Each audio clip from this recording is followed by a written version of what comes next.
वालेकुम। मुअज़्ज़ज़ नाज़रीन ग्रामी, भारत बड़ी मुश्किल में फंस चुका है। एक तरफ पाक फिजाइया के एयर चीफ ने जंगी त्यारों पर परवाज भरकर दुश्मन के होश उड़ा दिए हैं, तो दूसरी जानिब चाइना ने 4th जनरेशन के J-20 स्टेल्थ त्यारे भारतीय सरहद पर तैनात कर दिए हैं। यानी बारूदी जंग और त्यारों की घन गरज का आगाज हुआ चाहता है। मोदी ने हंगामी तौर पर अपने वुज़रा और अस्करी ऑफिसर्स को जमा होने की कॉल दे दी है। कश्मीर के मामले पर भारत को मुंह की खानी पड़ी और बड़ा फैसला चंद दिनों में मुतवक्के है। क्या लद्दाख की कशीदगी एक बार फिर से जंग की जानिब बढ़ रही है? चाइना ने क्यों J-20 त्यारे सरहद पर तैनात किए और कैसे चाइना पाकिस्तान को मुस्लिम उम्मा का लीडर बनाने की कोशिश कर रहा है? आज की ज़ेरे नजर वीडियो में तमाम तर तफसील आपसे शेयर की जाएगी। ताहम वीडियो में आगे बढ़ने से कबल चैनल पर नए आने वाले तमाम दोस्तों से इल्तमास है कि पहले पाक प्लेस को सब्सक्राइब करते हुए साथ मौजूद बेल आइकॉन को भी दबा लें, ताकि हर नई आने वाली वीडियो की नोटिफिकेशन आपको बआसानी मौसूल हो सके।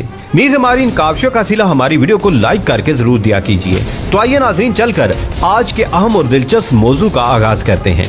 मुअज़्ज़ज़ दोस्तों, भारत की जानिब से फ्रांस से 5 राफेल जंगी त्यारे हासिल किए जाने के बाद खूब बढ़के मारी जा रही थी कि अब चीन और पाकिस्तान को सबक सिखाया जाएगा।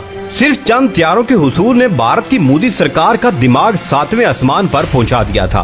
हुकूमत और आर्मी चीफ के साथ साथ भारतीय मीडिया भी पाकिस्तान और चीन को धमकियां दे रहा था। यानी राफेल त्यारों की खेप मौसूल होने के बाद पूरा भारत ही हवास बागता और गैर संजीदा हो गया था। लेकिन अब भारतीय मीडिया का कहना है कि चाइना ने अपने सबसे जदीद जंगी त्यारे भारत की सरहद पर पहुंचा दिए हैं। बजरिया स्टेल्थ तस्वीर चीनी फिजाइया में शामिल 4th जनरेशन के J-20 स्टेल्थ लड़ाका त्यारों की भारतीय सरहद के करीब मौजूदगी की तस्दीक हुई है। गोया अब इस तमाम सूरत हाल में चीन के एक इकदाम ने बढ़ के मारने वाले भारतीय मीडिया और मोदी सरकार की नींदें हराम करके रख दी हैं। और हकीकत ये है कि लद्दाख से शुरू होने वाली चीन और भारत के दरमियान कशीदगी खत्म न हो सकी, बल्कि इसमें मुसलसल इजाफा हो रहा है। मुअज़्ज़ज़ दोस्तों, जैसा कि आपको इल्म है कि चीन ने भारतीय कर्नल समेत 20 फौजियों को हलाक कर दिया था। भारत चीन के मामले पर खामोश रहा, कभी धमकियां भी देता रहा, लेकिन चीन भी भारत को मुंह तोड़ जवाब देता रहा। चीन ने घुसकर भारतीय जमीन पर लद्दाख में कब्जा किया, जिसको ताहाल भारत छुड़वा नहीं सका। चीन ने लद्दाख के करीब अपने एयर बेस को मजीद फैलाना शुरू कर दिया है। सिक्किम और लद्दाख की सरहद पर चीनी फौज की नकलो हरकत से भारतीय फौज और मोदी सरकार के होश उड़ गए हैं। एक और अहम इंकशाफ ये है कि चीनी अफवाज ने भारत की अहम फौजी शाहराह डरपोक शेवक से सिर्फ 255 किलोमीटर दूर है। सरहद पर चीनी अफवाज की तादाद में मुसलसल इजाफा हो रहा है। पिछले कुछ हफ्तों में चीन ने भारत की मुतनादे शुमाली सरहद पर अपने लड़ाका त्यारे दोगुने कर दिए हैं। अमेरिकी फिजाइया के चाइना एरोस्पेस स्टडीज इंस्टीट्यूट यानी CASI ने इसकी तस्दीक भी कर दी है कि गुज़िश्ता माह के आखिर तक चीन के सिंकियानिक के इलाके शुमाल में हुतन हवाई अड्डे पर 36 हवाई जहाज और हेलीकॉप्टर मौजूद हैं। इसमें 24 रूसी साख्ता J-12 और कई J-16 जंगी त्यारे शामिल हैं। इसके अलावा 6 बड़े J-8 जंगी त्यारे और 2 M1 हेलीकॉप्टर्स भी चीन ने भारत से मुत्तसिल सरहद पर तैनात कर दिए हैं। ये नहीं बताया जा रहा कि मुतअद्दिद CH-4 ड्रोन भी चीनी फोर्सेस ने सरहद पर तैयार कर रखे हैं, ताकि भारत की अकल ठिकाने लगाई जा सके। इसी हवाले से अमेरिकी तजियाकारों का कहना है कि रात में कम अज कम कुछ परवाजें होती हैं। ये त्यारे सिर्फ दिखाने के लिए खड़े नहीं किए जाते, इनका मकसद दुश्मन को पैगाम देना होता है। ताहम लगता है कि लद्दाख में चीनी फिजाइया दिफाई तौर पर भारतीय फोर्सेस से बरतरी पर है।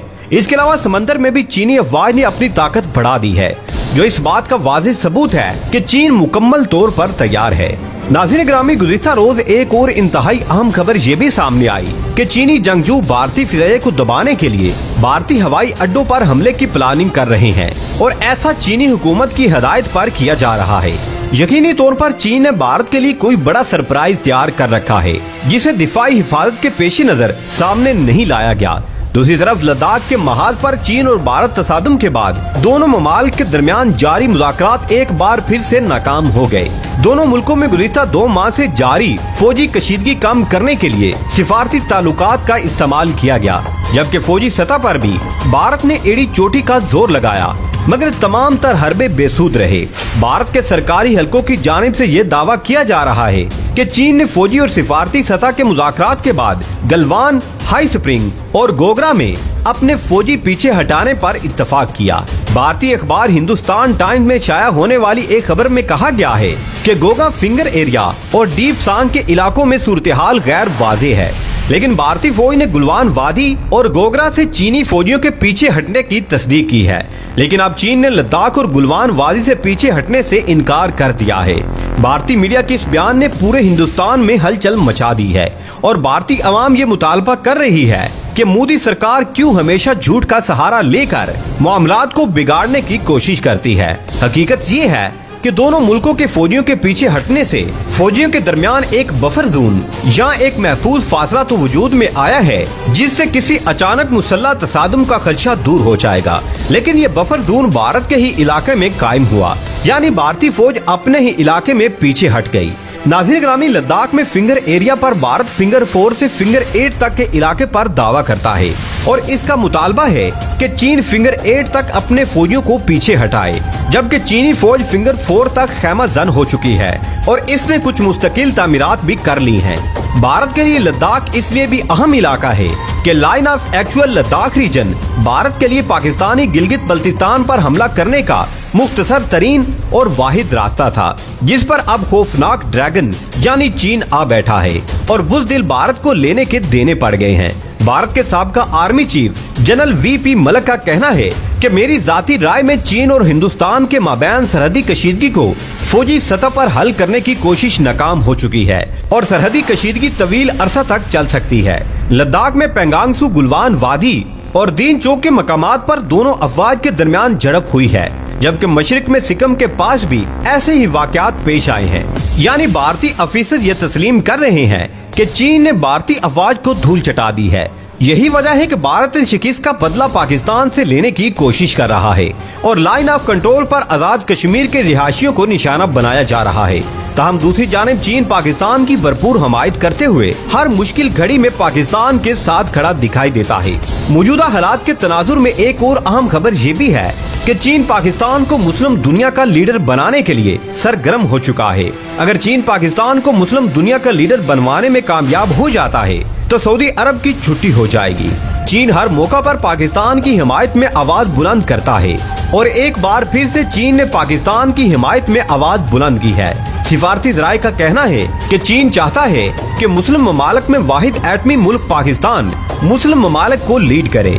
इस वक्त मीडिया पर ये बातें गर्दिश कर रही हैं कि चीन खित्ते में एक नया ब्लॉक बनाने जा रहा है और चीन का ईरान की तरफ झुकाव भी इसी सिलसिले की एक कड़ी है। ईरान चीन के साथ 400 बिलियन डॉलर की सरमायाकारी के हवाले से 25 साला स्ट्रेटेजिक शराकतदारी के मुआहदे को हतमी शक्ल देने के करीब है। प्यारे दोस्तों, माहिरीन कहते हैं कि चीन के पास खित्ते में अपना असर और रसूख बढ़ाने के लिए मुस्लिम ममालिक में अपनी अहमियत को बढ़ाने का अहम मौका है। पाकिस्तान ने सऊदी अरब के दबाव पर कुआलालंपुर समिट में शिरकत नहीं की थी, जिस पर वजीर खारजा शाह महमूद कुरैशी का कहना था कि पाकिस्तान को कुछ दोस्तों को कायल करने के लिए वक्त दरकार था।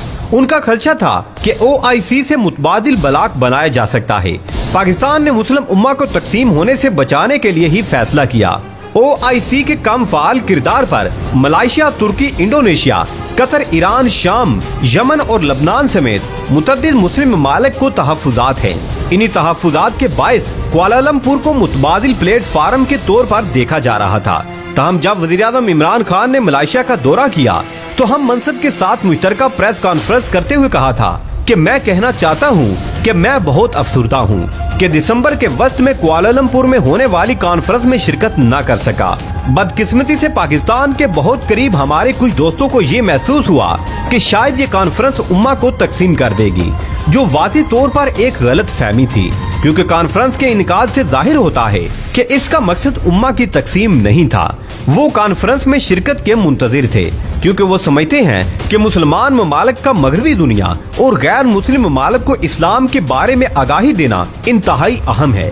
तमाम गलत फहमियों के पेश नजर, चाहे वो दानिस्ता हो या गैर दानिस्ता, ये अहम है कि मुसलमान ममालिक हमारे नबी अकरम सल्लल्लाहु अलैहि वसल्लम के हकीकी पैगाम के बारे में बताएं। जमीनी हकाइक के मुताबिक पाकिस्तान ने अपनी खारजा पॉलिसी बदल ली है, जिसके दूर रस असरात आने वाले दिनों में देखने को मिल सकेंगे।